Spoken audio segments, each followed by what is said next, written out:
Hello my dears. ഇന്ന് നമുക്ക് നോക്കാം ഈ ഒരു സമയം നിങ്ങൾ അറിഞ്ഞിരിക്കേണ്ടുന്ന മെസ്സേജ് എന്താണ്? എന്താണ് യൂണിവേഴ്സ് ഇപ്പോൾ നിങ്ങളോട് കൺവേ ചെയ്യാൻ ആഗ്രഹിക്കുന്നതെന്ന്?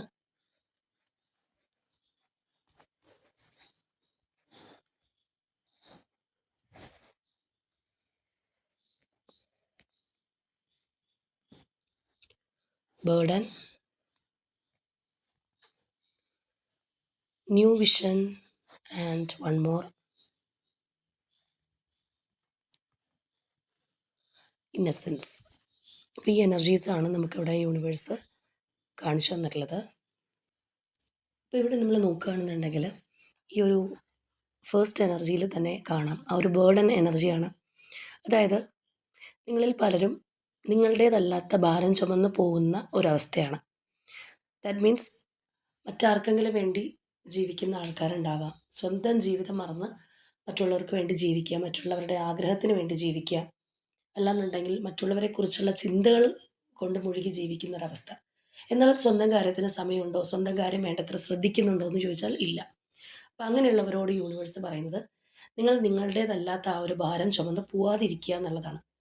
അത് റിലീസ് ചെയ്യാനായിട്ട് യൂണിവേഴ്സ് പറയുന്നുണ്ട്. അതുപോലെ തന്നെ ചിലർ ഏതൊക്കെയോ കാര്യങ്ങളിൽ സ്റ്റക്കായിട്ട് നിൽക്കുന്ന ആ ഒരു എനർജി നമുക്ക് കാണാം. ഒരുപക്ഷെ അവർക്ക് ആ ഒരു സിറ്റുവേഷനുമായിട്ട് പൊരുത്തപ്പെടാൻ കഴിയാത്തത് കൊണ്ടായിരിക്കാം. അല്ലാന്നുണ്ടെങ്കിൽ അതിൽ നിന്ന് മുന്നോട്ട് പോകാൻ കഴിയുമോ എന്നുള്ളൊരു ആശങ്ക കൊണ്ടായിരിക്കാം. അപ്പോൾ നമ്മളിവിടെ കാണുന്നത് പോലെ തന്നെ പല ഡൈമെൻഷൻസ് ഉണ്ട്. അപ്പോൾ നിങ്ങളുടെ ലൈഫിൽ വരുന്നത് അല്ലെങ്കിൽ നിങ്ങൾക്കൊരു സ്റ്റക്നെസ് തരുന്ന ആ ഒരു കാര്യം എന്താണോ, അല്ലെങ്കിൽ നിങ്ങളുടെ ലൈഫിൽ വരുന്ന ഓരോ കാര്യത്തിനും അതിൻ്റേതായിട്ടുള്ള ഒരു പർപ്പസ് ഉണ്ട്. അതിൻ്റേതായിട്ടുള്ള ഒരു സമയത്തിന് ശേഷം അത് തീർച്ചയായിട്ടും ഏത് ബുദ്ധിമുട്ടാണെന്നുണ്ടെങ്കിലും നിങ്ങളെ ഒഴിവാക്കി മുന്നോട്ട് പോകാനായിട്ട് കഴിയുന്നുള്ളതാണ്. അപ്പോൾ അതിൻ്റേതായിട്ടുള്ള ആ ഒരു ഡിവൈൻ ടൈമിങ്ങിനായി സമയം കൊടുക്കുക. തീർച്ചയായിട്ടും ആ ഒരു സ്റ്റക്നെസ് മാറി മുന്നോട്ട് പോകാനായിട്ട് കഴിയും. ഇതൊരു യൂണിവേഴ്സൽ പ്രോസസ്സാണ് എന്നുള്ള രീതിയിലാണ് നമുക്കിവിടെ കാണാൻ കഴിയുന്നത്.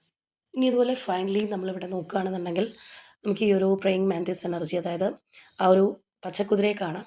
അപ്പോൾ പച്ചക്കുതിര എന്ന് പറയുമ്പോഴത്തേക്കും പലരും ഒരു ഏഹ്, നല്ലൊരു ഗുഡ് ഒമനായിട്ട് കാണുന്നൊരു കാര്യം കൂടിയാണ്. അപ്പോൾ ഇവിടെ പലർക്കും അവരുടെ ലൈഫിലേക്ക് ഒരു ഗുഡ് ലക്ക് അല്ലാന്നുണ്ടെങ്കിൽ അബണ്ടൻസ് കടന്നു വരാനായിട്ട് പോകുന്നു എന്നാണ് യൂണിവേഴ്സ് പറയുന്നത്. ചിലരെ സംബന്ധിച്ച് അതുവരെ ഒരു ക്ലാരിറ്റി കിട്ടാതിരുന്ന കാര്യങ്ങളായിരിക്കാം.